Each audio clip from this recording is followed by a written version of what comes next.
Hi, everyone. Welcome. We're just going to wait for a few more people to join the call.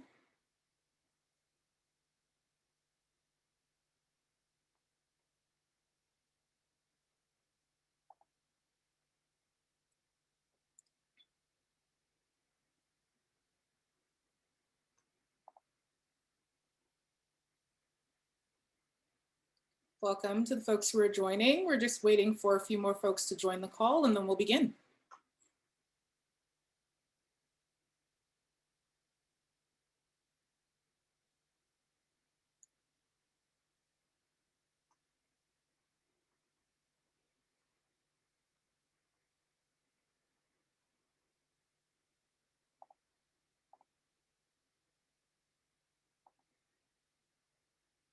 Perfect. We'll wait about another 30 seconds, and then we'll begin.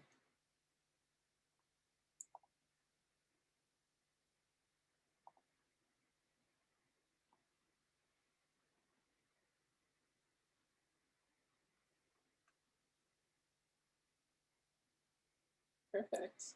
Are folks ready? All right. So hello, everyone. Welcome to the Invest Ottawa Black History Month panel entitled This is the Time, Black Entrepreneurship and Leading Change. My name is Debbie Owusu-Icha, and I am the Executive Director at the Canadian Centre for Gender and Sexual Diversity, and I'm going to be your moderator today. This event is, of course, taking place virtually here in Ottawa. We are currently, I believe all of us are on unceded and unsurrendered Algonquin territory. So Invest Ottawa is the lead economic development agency for knowledge-based industries in Canada's capital, facilitating economic growth and job creation in the city of Ottawa. Invest Ottawa delivers venture development and global expansion programs and services that catalyze the growth and success of entrepreneurs and firms. An example of some of the programming that they do is they have the Digital Main Street program, on which offers businesses the opportunity to have free websites built and access grants, amongst other things. So be sure to check out the link that I believe is in the chat right now to learn more about this program. So we're excited to have this fantastic discussion with all of you today with our wonderful guests, who are three Black entrepreneurs who are doing fantastic work, not only with their own businesses, but also within the community. But before I introduce Deandra, Gilles, and Lisa, I think it'd be great to kind of explain a little bit more about the panel more broadly. You know, we hope that at the end of this discussion, that you folks here are going to leave with a broader understanding of how Black entrepreneurs have been using business to address systematic racism and transform racial perceptions. We also hope that you kind of take something away from all the personal stories you're going to hear from our guests today, and also learn about some resources that can support, you know, not only that they've used to support their own endeavors, but to also develop their own, and for you folks to develop a deeper understanding from the lessons learned through Black to Black community support of entrepreneurship during this unprecedented time. So we're going to start off today's conversation, of course, with some opening remarks, some questions from myself to the panelists, and then we're going to open it up to a Q&A. Some of these questions were submitted by some of you folks ahead of time, but if there is enough time, we'll also take some questions that you folks can submit in the Q&A function of Zoom or in the chat. Before we begin, and before I start reading any bios, just a little bit of housekeeping. You folks can kind of control the view of today's webinar by kind of clicking. There should be a view function at the top of your screen with several boxes. You can either click speaker view or gallery view. With speaker view, it'll just be one box of the person who's currently speaking, or gallery view that has all of the different boxes of myself and our wonderful panelists today. So the option's yours. So I get to finally introduce our amazing panelists today, and I'm going to start off with Lisa Appiah, who is the founder and lead career strategist at Appiah Canada. Lisa is a certified career and resume strategist and the founder of Appiah Canada. She helps job seekers and professionals upgrade their career and lifestyle. She offers career coaching, facilitates workshops, and creates career documents. With 10 plus years of experience in the Canadian public sector, Lisa now helps others with their next career move. Since 2012, Lisa has helped hundreds of people land interviews and secure employment with well-known employers such as the Government of Canada, RBC, TD Canada Trust, University of Ottawa, IBM, and many more. Lisa has a master's in public administration from Carleton University and a bachelor's in public administration and sociology from the University of Ottawa. Welcome, Lisa. Our next panelist is Deandra Wims, who is the director and owner of Spring Point Consulting Services. Deandra's entrepreneurial journey began in 2018 when she started working with SMEs across Canada through Spring Point Consulting. She has over a decade of experience providing bookkeeping, payroll, and personal tax preparation services to individuals and companies in a variety of industries. She's a fintech enthusiast, always excited to learn about new apps and features to add value to her work. Deandra holds the Certified Professional Bookkeeper designation with CPB Canada and is a candidate for the Payroll Compliance Practitioner designation from the Canadian Payroll Association. As an immigrant to Canada from the Bahamas, Deandra brings a unique international perspective to her work with SMEs and enjoys building valuable, lasting relationships with her clients. Welcome, Deandra. And last but not least, we have Gilles Chappy, founder and CEO of Tatis Foods, Inc. At Tatis Foods, Inc., they are leading manufacturing and distribution company that brings African-oriented food products to Canadians. Under the Tatis Africa brand, they currently offer 2 lines of beverages and sauces, respectively. The beverages include the lemongrass drink, ginger drink, boabab drink, chia seed drinks, and 4 different flavors of hibiscus drinks. I'm getting thirsty already. They are also introducing the popular jollof sauce from West Africa, which I am really excited about. Gilles came to Canada in March of 2008, originally from the Cameroon, located in the central part of Africa, but tightly close to Nigeria and Niger on the west part. Gilles has successfully completed a master's degree in food processing at the University of Milan in Italy, and a postgraduate certificate in marketing and management at Centennial College in Toronto. Before fully engaging in business, Gilles taught in a secondary public French language school in Toronto for about 8 years. Gilles is a registered member of the Ontario Certified Teacher Board and more recently became a member of the Canadian Black Chamber of Commerce. Gilles is passionate about change and innovative ideas that bring improvement to the life of others and the community, and deeply believes that diversity is a treasure that increases in value just as much as the strength we embrace it with. Gilles is grateful to Canada and to life. So thank you, Deandra and Gilles, so much for being with us. I'm really excited about today's conversation, and I hope you are too. And I kind of want to begin the conversation by giving you all the opportunity to kind of share some opening remarks before we kind of delve into the conversation. And so feel free, each of you, to kind of share your perspectives that you'll be bringing to the conversation. And we can actually start off with Deandra. Hi, everyone. Thank you, Debbie. That was a great introduction. And thank you, everyone, for being here today. I guess I just want to start off with a note of encouragement. And I guess I want to talk a bit about my entrepreneurial journey and how being Black is, kind of influenced that. Um, I'm a bookkeeper by trade.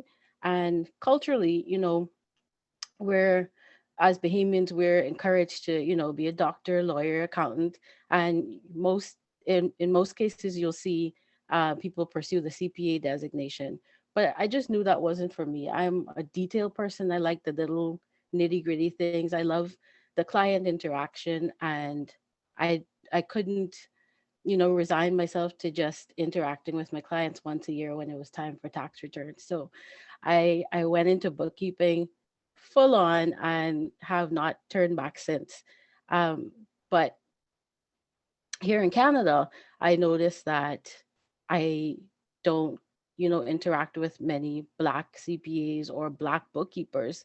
And so it kind of, had me feeling a bit like a unicorn, you know, and that's been a bit of a challenge in my journey.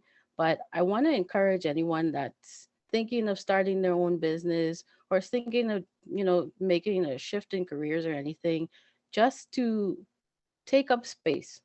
Don't minimize your voice for anyone. Don't accept the status quo. Um, your your voice, your opinion is valuable and it deserves to be heard. And I think for me, being kind of a an anomaly in my industry, which is very traditional in a lot of ways, um, that has been a big part of my career and my entrepreneurial journey. Not to minimize myself, so that I'm not seen as the aggressive person or anything like that. Take up your space. You deserve to be heard. Just have your opinion and have your voice heard as much as you can. You deserve it. Thank you so much, Deandra. Appreciate it. Those welcoming opening remarks. Gilles, I'd love to hear your opening remarks.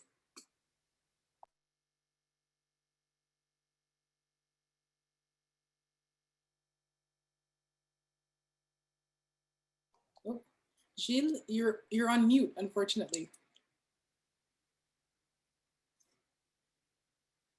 Okay. Can you hear me now? Excellent. Sorry about that.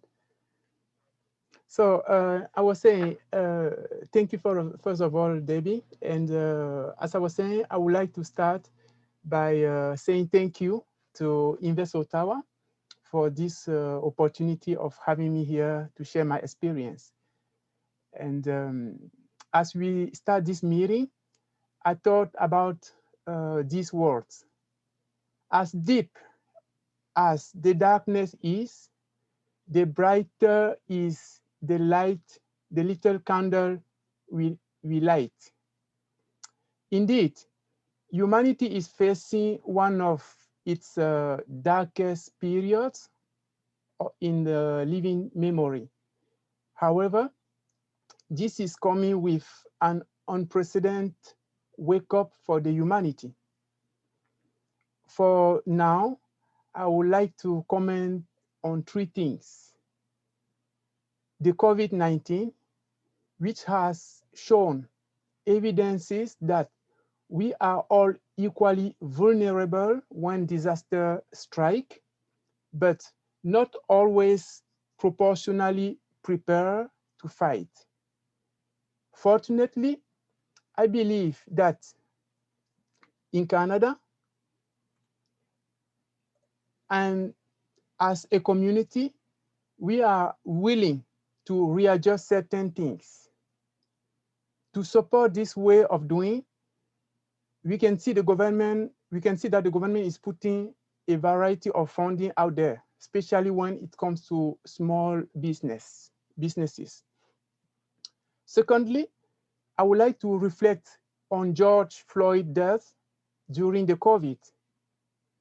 This tragic event have highly contributed to help many, not just in Canada or in North America, but all around the world, to kind of stop for a moment, or at least to try to digest, to understand a long time struggle of the Black community for equality and dignity.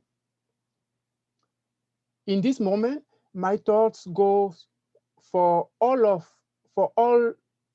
the lost during the COVID-19, for George Floyd, and for Black Lives Matter leadership in leading for a change. My third comment is related to the tremendous shift toward the digital that is now inevitable because of the COVID-19. The digital technology is coming with some challenges in its adoption, but also with multiple opportunities that could facilitate how to start or run a business. The good news here is that for the transition, there are many resources available that include training or webinars. So, as I have mentioned, the light is on, and it is our responsibility all together to keep it shining and shining. And by doing that, everyone will be able to see, and with less chance to stumble. Thank you. Thank you, Jill. That was really beautiful. Thank you. And lastly, Lisa. Thank you, Debbie. So as Jill mentioned, the events that happened last summer brought greater awareness to the challenges that we face in our society, our country, and the world as a whole, as it relates to diversity, inclusion, and equity. Um, what we must first acknowledge is that the market mechanisms that control work, that control business, that control the way people get paid, and the things that we sell are never by themselves made equal. So when we're talking about equity, it's really what we're referring to is impartiality and fairness. And it's acknowledging that we don't all start at the same level playing field. And with everything that occurred this summer, we're seeing lots of organizations that are making statements regarding diversity and inclusion, and others have taken a little step further to put in place corporate social responsibility initiatives. Where I believe the greatest impact can be made is when organizations start putting in place supplier diversity initiatives. Just to give an idea of what I'm referring to, Jill just talked about the many funding initiatives that have been announced to support Black businesses. These are steps in the right direction, but one thing we also have to remember is that a lot of this funding are in the form of loans. So the businesses need to make sales in order to pay back those loans. If they're not a part of the procurement process, and if they're not participating as suppliers, how are they going to be in the position to make those sales? So I would say to, as business owners, to the organizations that are a lot more established, the larger companies, they also have a role to play to support small businesses, especially those who are starting off medium-sized enterprises, as well as those that are founded by people of diverse backgrounds. Such people need to be included in the supply chain system, and they need to have a place at the table. And as it's been mentioned, what I'm extremely excited about at this time is that even if people are not given a place at the table, that we are creating our own table through the businesses that we're creating and through these conversations that we're having at this time. Yes, thank you so much, each of you, for sharing those opening remarks. And I'm definitely resonating with everything you said. And Lisa, I think you concluded it beautifully about, the fact that Black entrepreneurs are creating their own table. And I think it's a great analogy to kind of frame the conversation. And I'm excited to, again, hear what your narratives are going to be like with these questions, but also keeping in mind that, like, as agents of change, as people who are creating opportunities not only for ourselves, that, like, just doing the work that we do is part of the social change we want to see in the world. So thank you all. So I wanted to start with the first question, being the main one that we kind of used to frame this conversation, and it's in the description of the event. And I wanted to pose this question to all of you. And the question is, what role can entrepreneurship play in fostering and leading social change? And if you can, when you answer it, feel free to tie it into, like, why you personally decided to become an entrepreneur. And I think I'll do things a little bit backwards. So we ended with Lisa. So Lisa, if you wanted to start answering that question, that'd be great. Sure, sounds good. Well, I provide career services. I create career documents and I host workshops and also provide career coaching. The reason I decided to become an entrepreneur is I was really tired of seeing people who are qualified and capable missing out on opportunities because they were unable to market themselves properly. And, a lot of the clients I work with are people of color, and they do share with me their experiences of facing discrimination in the workplace. But something I always tell them is that just to make sure that everything that they're presenting when they're going for an opportunity is on point, that everything is flawless, and to ensure that, they have no choice but to say yes. And so really what I do is I help people dream bigger, see a bigger future for themselves, even though there have been roadblocks along the way, that there's still hope for a better career, a better future. That's really beautiful. Thank you. Jill, would you like to answer the question? And you're on mute again, so we want to make sure to remove the mute.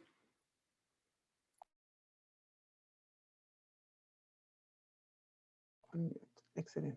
There we go. Okay, so thinking about what role can entrepreneurship play in fostering and leading social change, I would say, first of all, thinking about social change in this era, in our era, for me, it's about collecting the voice of everyone with the same consideration, no matter what. But also, it is about making sure everyone can speak clearly enough to be heard. Entrepreneurship is about expressing a culture, values, a vision. Entrepreneurs are people or family willing to share their personal experience and background. Whenever the market support that, that means there is a discussion or a communication going on. That is how social change can happen. People can start appreciating what others have to offer. In my case, in my business, we offer, for example, African-oriented foods product that actually represent our memories from back home, what we grow up with, and mostly the consideration that we have for others. When I was a kid, this a little story. When I was a kid, whenever my family was expecting a guest, I knew that at least one chicken will be gone, for that special occasion. What I mean is, it is a culture in Africa, to offer the best food to a traveler. And I believe, on my humble position, that in Canada, we are many travelers, So that's it. Thank you. Thank you. And Deandra. So for me, I think the biggest thing for me in starting the journey in entrepreneurship was that I was fed up. I was fed up with, you know, minimizing my voice. I was fed up of not being heard. I was fed up of kind of having to conform to the status quo, that, we do things like this because it was always done like this. Um, just kind of tired. And the catalyst for me was having my kids and realizing that, there was more flexibility out there. There was more control I could exert over what types of clients I wanted to work with. Um, the the extent, the amount of clients I wanted to work with, there was more for me. And so I started my business. And um, you know, it's it's also been a journey of realizing that I wanted to show my kids that there was something different out there too. Entrepreneurship is not for everybody by any means. And there's nothing, wrong with being an employee of a company. But I have the entrepreneurial spirit, and I wanted to show my kids that, hey, if you decide to take this journey, look, mom has done it. I don't want them to have to go through the things that I have dealt with in the workplace, being, you know, in most of the companies that I've worked in, I've been the only Black person. So it brings up the issue of, you know, people feeling comfortable using certain verbiage, the microaggressions, the little, comments about hair and the way you speak and everything like that. I just didn't want my kids to have to go through that. And so for me, building my business was about creating a legacy for my kids.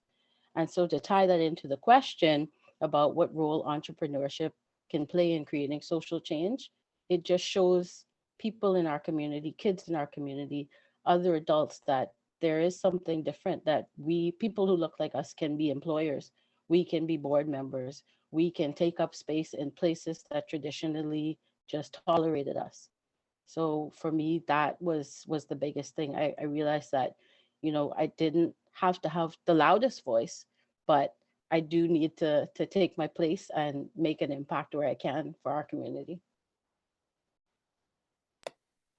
Thank you, everyone. I think you folks have definitely shared what I think is the beauty of using entrepreneurship as a tool for social change, in that it shows, one, not only your agency, but it also shows possibility. And I think that is often something that's integral into showing social change, is that we don't have to continue to do the status quo, as Deandra mentioned, and that we can use our dreams to foster possibility and also connect it to culture, just like that Jill mentioned. And I think that is so beautiful. And I think it ties really well to the next question, which is, do you have a success story from Black to Black business community support, whether this is entrepreneurial, a client relationship, or a partnership? And I think definitely some of the things that you folks have touched on linking to the possibilities will show here. And so I'd love to start off by posing the question to Gilles, and then we'll go to Deandra, and then we'll go to Lisa.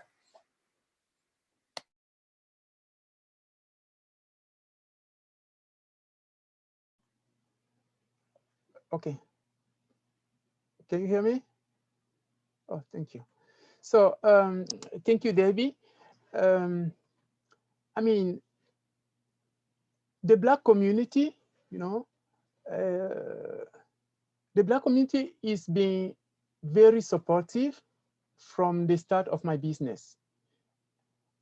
In fact, although my products are meant for Canadian in general, I have tested my product through the Afro-Caribbean store and restaurant. The Black community understand my product easily, and they have provided me with valuable feedback that is allowing me until now, to fine tune the taste and the flavors of my beverage. For example, we carry beverage, as you mentioned before, such as hibiscus drink, ginger drink, lemongrass drink, baobab drink. And it helped me a lot, to be supported first by people who are familiar with our products. So it had been a good thing to having them, closer. Thank you. Awesome. Thank you. Lisa. For me, definitely a lot of success stories as it relates to Black community support. I can think of one client in particular. She's a woman of African descent, and we actually met on Facebook on the Black Ottawa Connect Facebook group. And she's currently in a selection process for a very senior role in her province's government. And in working with her, she was explaining to me that she's accomplished so much in her career, but she just feels like she's boasting, and it's very uncomfortable for her to talk about her accomplishments and talk about the things that she's achieved. And it's something that I hear a lot, and it often has to do with upbringing, right? Your background, your culture. And so another career strategist may have not understood that background, but also being of African descent, understanding where she's coming from as a Black woman, I could totally relate to her. Another success story I could think of is I'm part of an organization called the Society of Elite Resume Writers. It's a Black-owned organization, and it's really an organization that was created to support career practitioners who are starting their businesses to succeed in a space that is not traditionally very diverse. And so, yeah, those are some of the success stories. Beautiful, thank you. And Deandra.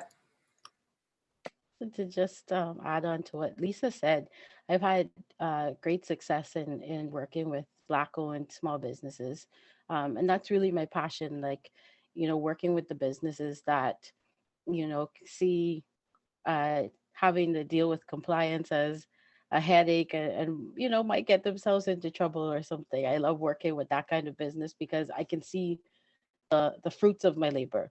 And I've had really great support. And with one client in particular, I've had some great feedback from her. She's launching her food her coffee business, and she said, Deandra, you're like the best investment I've made because I have no head for numbers, and you've made this so easy to talk about.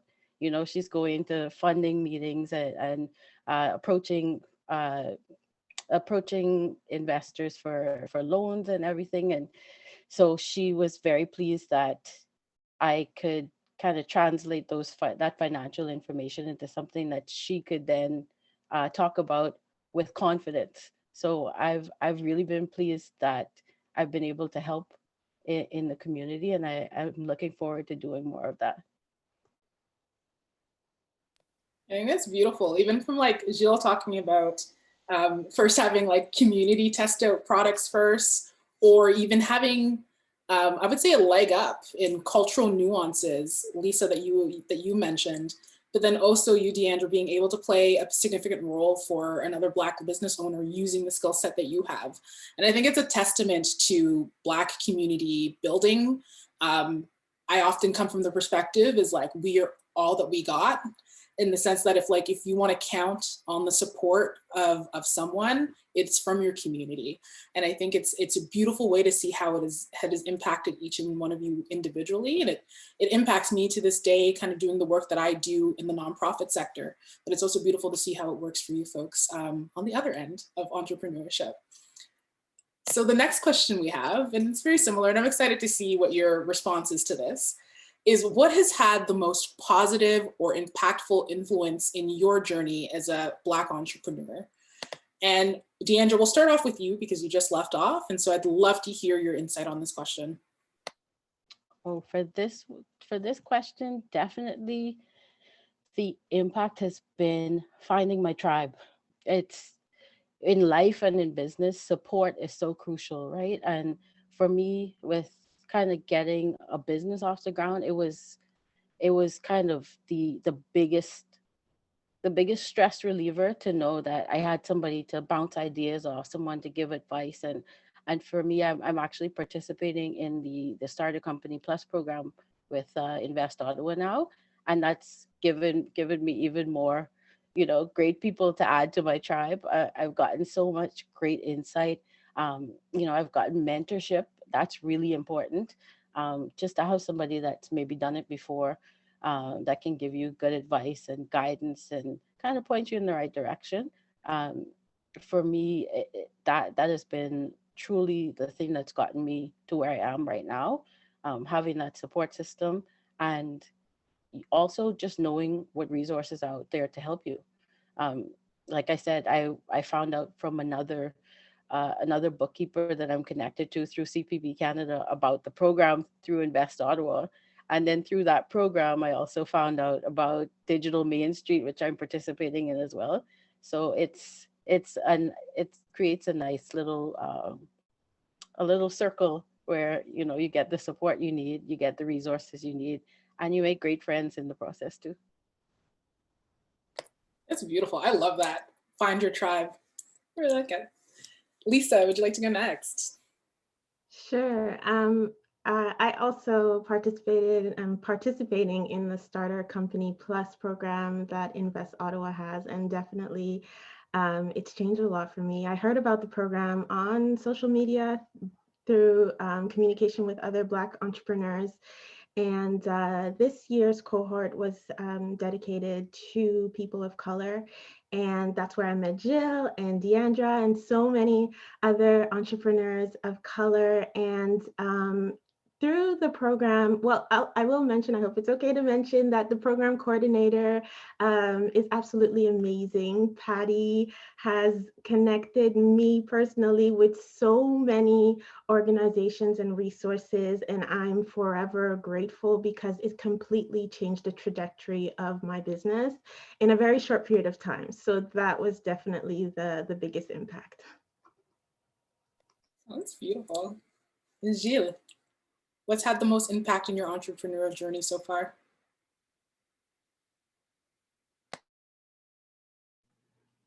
Definitely, I mean,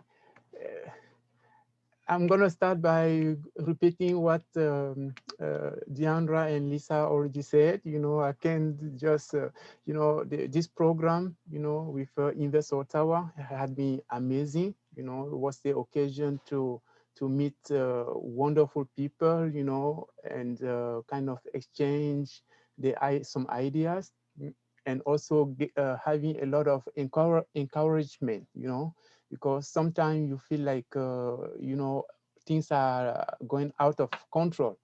And usually you just need someone to just say, okay, you know what, just slow down. You have to do this. This is the next step. You know, these little advices, you know, was wonderful, super helpful.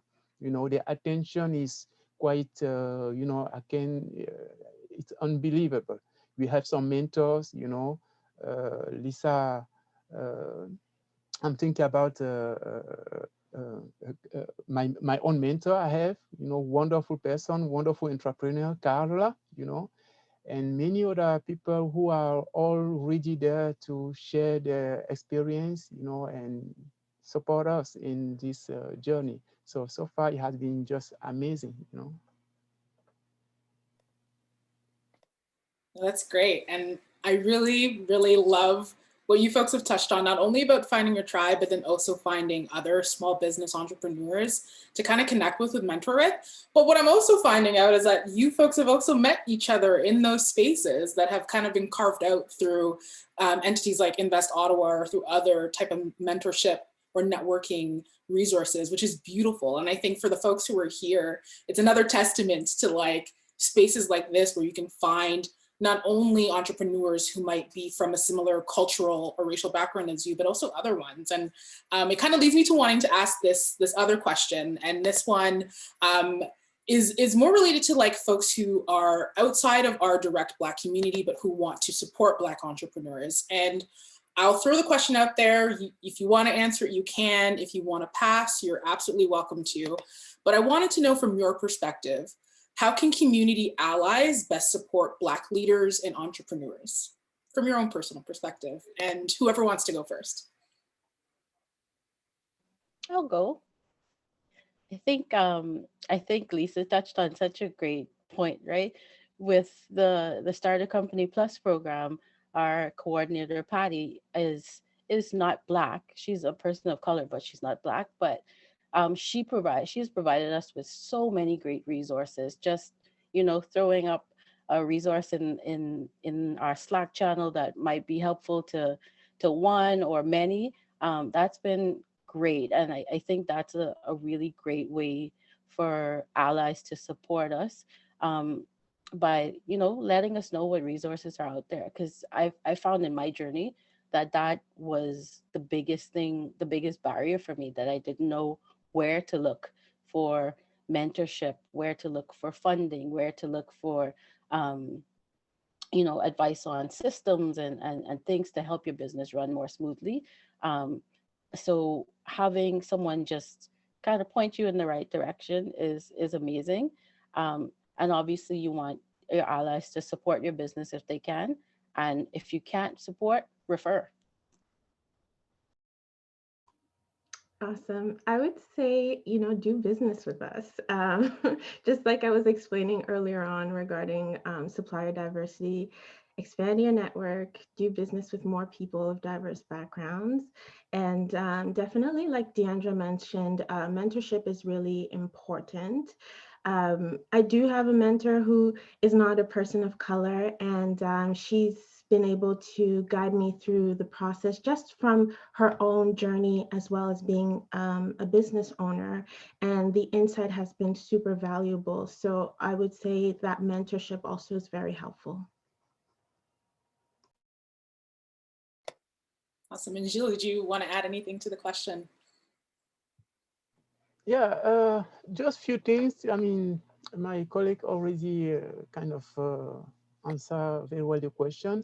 I would just add this notes by saying, when we are doing business, going into business, as usually I think to myself, is about expressing ourselves, expressing our culture, our personal point of view, and how best we can answer to a question from whether the market or from the community. Of course, we are putting something personal there, but the solution we are offering is for everyone, is for the community, is for the person very close to us as the same to the person, national level or hopefully even international level, So it's about exchanging experience and learning also from others, and the knowledge doesn't have a color, the knowledge doesn't have knowledge is just knowledge. It's something that can empower everyone the same way, So at the end of the day, it's about being open to ourselves first, and to the community around us, and share what we have the best. And again, there's no limitation when it comes to share, So we can learn from everyone. Yes, that's beautiful. There is no limitation in what we can share. And I think that's a beautiful lesson for allies who are in the community who are looking to support Black entrepreneurships more, whether it's, learning or sharing ideas on how to express oneself through a business, whether it's sharing resources, or if it's as simple as just doing business with us, which I love that model. And so I really, really appreciate you folks being able to kind of answer this question that I threw at you.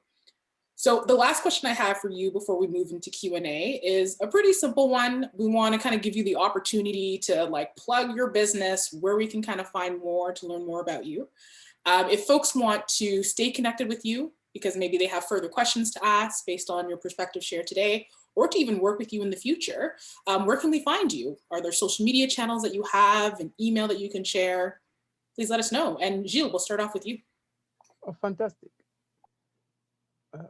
Okay, fantastic. Yeah. So I was saying, yeah, I would be so happy, after this to continue the discussion with anyone willing to do so, whether to share my experience further or to learn from there, or maybe, who knows, maybe to do business, So I have my email. I don't know, do we have to kind of say it now, or how do we want to typing it here?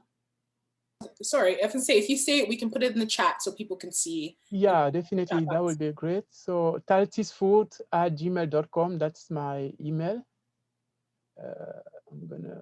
Can we type it here?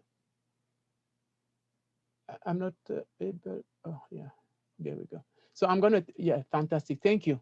taltisfood@gmail.com. And for the social, let's say my Instagram page, we have @taltisfood CA, simply.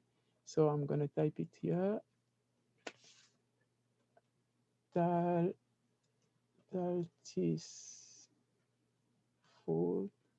CA. This is for our Instagram page.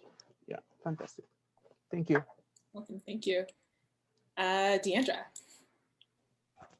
So I'm on LinkedIn if anyone wants to continue the conversation or reach out for questions or anything like that. I'm happy to hear from anyone that attended today. My LinkedIn is just Deandra Wims, or you can reach my business page at Springpoint Consulting on LinkedIn, Facebook, and Instagram at Springpoint Consulting. Thank you. Lisa. And yeah, my name is Lisa Appiah, 2 S's for Lisa, and I am on LinkedIn as well.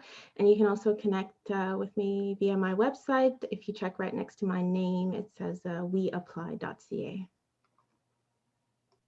Amazing. And I'll give a shout out to myself too. I know my entrepreneurship is in its infancy, but I've started an earring business where I kind of create I'm a big fan of miniatures, so miniature versions of anything I will make into earrings. I think the latest ones that I've made were, I think it was miniature tomato soup. Anywho, you can find me on LinkedIn. I'm at Debbie Owusu Acha, or you can find me on Instagram at Empress earrings.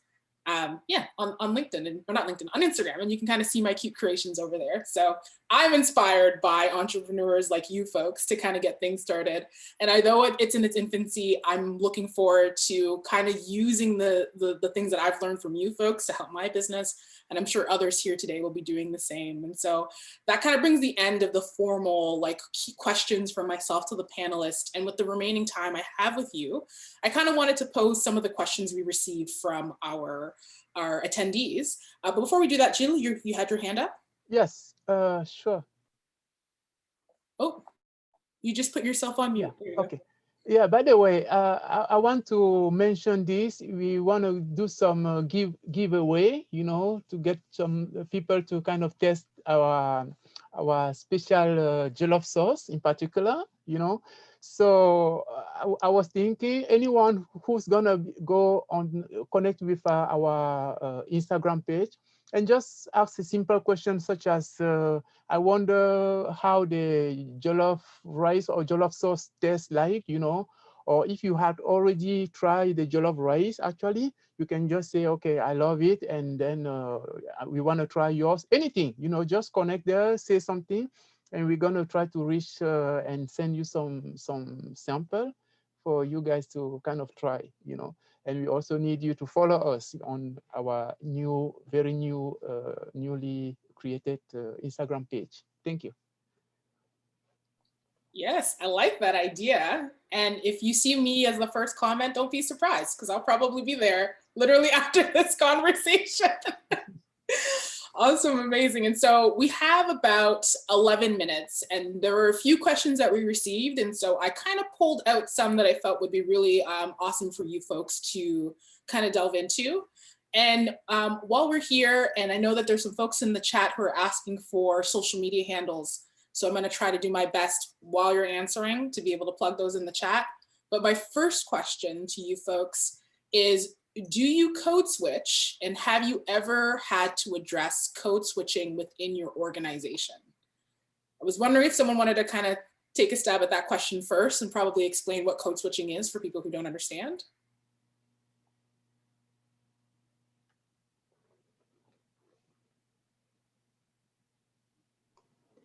So, okay, I'll try to define it. It's probably not the formal definition, but it's basically switching or changing the way you communicate based on the audience.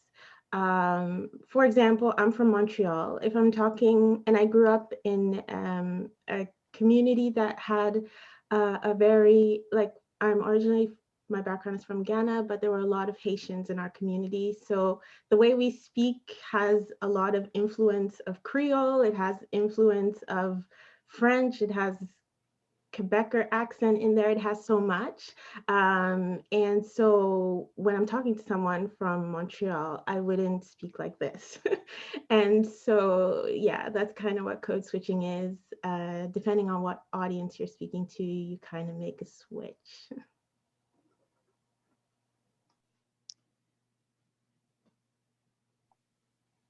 Gilles, did you want to answer, or Deandra? Yeah, I mean, for the code switching, from what I understand, I'm not so sure I got it right, but I'm going to try by saying the code switching can, you know, it can be seen in two different ways, you know. It can be positive, and definitely it can be really negative. What I mean is, sometimes the code switching is sometimes the best way for two or more people to really connect, to deeply connect, you know, because maybe they are expressing themselves with specific words that they feel that allow them to kind of express exactly what they want, you know, to express. Until there, I think there's no problem there, you know. And when we are talking about the French language, for example, the Francophonie is so diverse, you know. Whether you go in Montreal or in France or in many other Francophone country in Africa, the way they use certain words, you know, are completely different. They are saying the same thing, you know. And of course, when you meet someone from, I'm traveling in Europe, and I'm from Montreal, and I meet someone from Montreal, for sure we want to speak like, like back home. So until that is no problem. But sometimes, and that happened to me, personally, you are in a situation where something is not right, and suddenly you hear people starting, they just change the way the coding, at that, on that situation, on that occasion. I mean, you are not going to think twice. The first thing that comes to your mind is they're talking against you, and that just make you uncomfortable. So that's what I was saying, it can be negative. So using your code, the code that make you connect close, to get you to connect, more, is a good thing. Using it maybe to kind of exclude someone, to kind of play negative, wrong, is not acceptable. So it's all depend on the people by themselves and what they do with the code switching. Thank you. And I'll add to that too, from my own personal perspective as someone who is now the executive director / CEO of a nonprofit. For me, I want myself to be comfortable enough to bring my full authentic self into my work environment. And I also want to encourage that for my workplace too. And so we haven't formally addressed code switching, but what I hope as a leader that I've been kind of setting by example, it was allowing folks to feel comfortable, to not have to change who they are when they're in that workspace, but still, of course, get the work done, but to still be themselves in their most authentic way. And of course, I think different workplaces create their own cultures of, and norms and understandings. And I think through that process, you kind of create an environment that's the most welcoming and comforting for those different ways of being yourself. And so I'm looking at the time. I'm going to ask one last question that came from the Q&A before we move to conclusion, if folks are okay with that. And this is a question I'll pose to all of you, and I think it's a very beautiful one. How can entrepreneurship education and training courses or programs be more inclusive in content, design, and delivery to catalyze inclusive entrepreneurship? And I wanted to know if any of you wanted to kind of tackle that question first.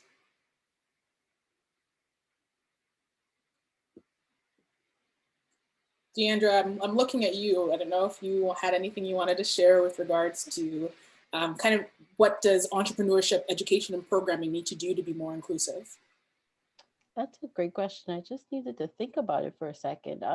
I know I'm in terms of aesthetics, I know that, webinars, educational modules don't really show a lot of, faces that look like ours too. So even from a marketing standpoint, there could be more done to show that, hey, this is a safe space for people of color. And I think Lisa touched on this earlier as well.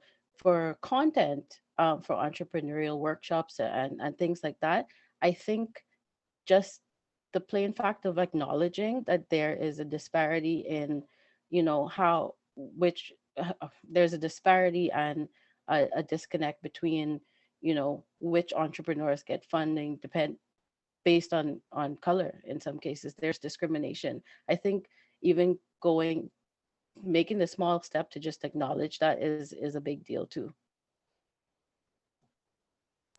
Absolutely. Lisa, Gilles, I don't know if any of you wanted to quickly touch on that question as well. Deandra did a fantastic job, but I wanted to open it up to you folks as well.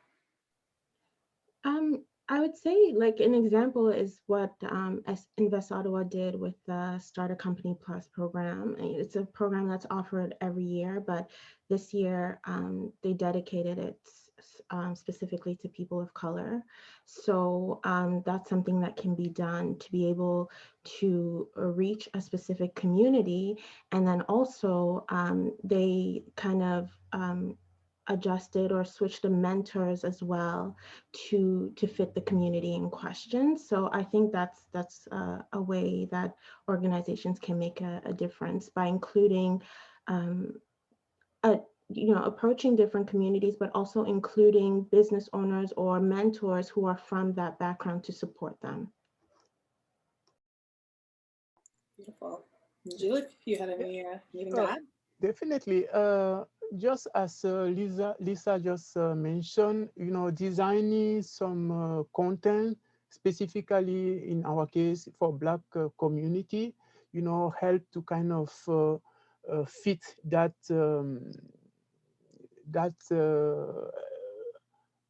I won't say emptiness, but that lack. There was some gap, to fit some gap, and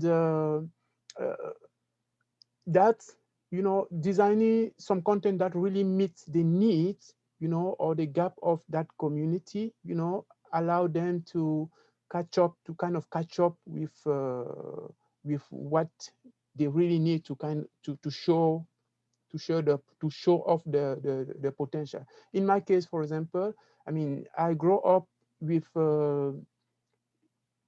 no real business background. I didn't. I'm lacking a lot on that. Not just because I wasn't around business people, but also because business is almost a culture. You can be growing in a community where, when you are growing in a community where there are a lot of business people around you, whether you like it or not, you will get you will just pick up some way of doing as you grow. And for most of us, from my perspective, most immigrant, from Africa, they are lacking that. And usually when they come here, most of them also are already get to certain point of in age, so they need a different way to learn certain things. They need a different velocity, to understand certain things, and designing again some content taking in account those factors, can be really, really beneficial. This is what is happening actually with Invest Ottawa with this program. I feel more comfortable, first of all, by being with other African, small business owner, and of course, as I said before, knowledge has no color. It's not, so they did a very great thing to kind of incorporate, it was diverse, although even though it was kind of designed to kind of boost more small Black business, it was still diverse, and this was really, it was great. It's just fantastic. So that's it. Thank you.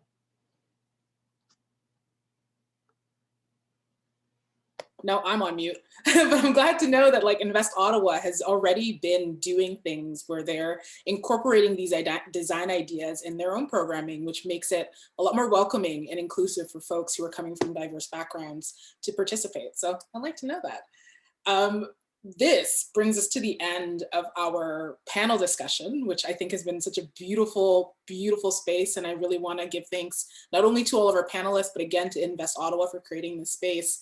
But before we kind of move to concluding, me closing this off, I wanted to quickly ask you folks, 30 seconds each, any conclusion remarks that you want folks to leave with before we kind of let them know that there's a survey, and check it out in the chat. I'll talk about that a little bit more. But before we do, feel free to 30 seconds or less, any last minute thoughts you want to share with the audience. Sure, I'll go first. I would say to anybody that's thinking about starting their entrepreneurial journey or is kind of getting to that point, just to be encouraged to know that there are resources out there to help you along the way. There are people out there that have done it before you. Think about what you want in a mentor and go out and find that person that's going to help you. And just be open to stepping out of your comfort zone, because this journey is not for the faint of heart, right? It's if you're a shy person, you're gonna get pushed right out of that. um and I just think that it's a beautiful thing that we're all doing. And I just want anybody who is going to go on that journey to know that there's people out there to help you. Beautiful. Thanks. Yeah, I would say the very similar. If it's been on your heart for weeks or months, you want to start a business, you don't know where to start, reach out, look for help. There are so many community organizations that are supporting small businesses. So get the support needed and get the ball rolling. Thank you. And Jill? Sure. Okay. So if I have let's say an advice or a tip I can offer to new entrepreneur, especially considering the pandemic, my advice would be to look for the needs, listening to people complaints or just observing them in their day-to-day activities can reveals important question they now have because of the pandemic. Offering solution to those questions are, from my point of view, the key to start a business. At this stage, the pandemic, it's almost like a ground zero situation. That means it is creating a lot of new needs, and it creates a lot of need, whether to fight it or to restore what we so-called normality, or that what's gonna be the new normality. It means anytime there is a need, there is a potential business that should take place to fill that need. That's all. Thank you. No, thank you so much for those concluding thoughts. I think it's a great wrap up to the conversation. And I think we learned a lot of lessons today. Definitely everything from how creating your own table is part of social change that Black entrepreneurs have been doing for time in millennia. And I think also the importance of like community to community support, where I think not only is it a reflection of things that our community as Black people have been doing for a while, but there's a lot of lessons learned there from just, I think, operating our businesses from a perspective of empathy. And then also just hearing the narratives and the journeys that each one of you have taken into being entrepreneurs, whether it's, expressing yourself like Gilles has mentioned, whether it's identifying the fact that you weren't seeing other people who look like you, like bookkeepers, but then also in helping to encourage and fulfill dreams for other people who are looking to advance themselves in their career like Lisa's doing. There's so many lessons here, and I hope that the folks who've attended this panel have learned something. I have absolutely learned a lot, and I'm hoping to take some of these lessons with my funky new earring collection that I'll be selling.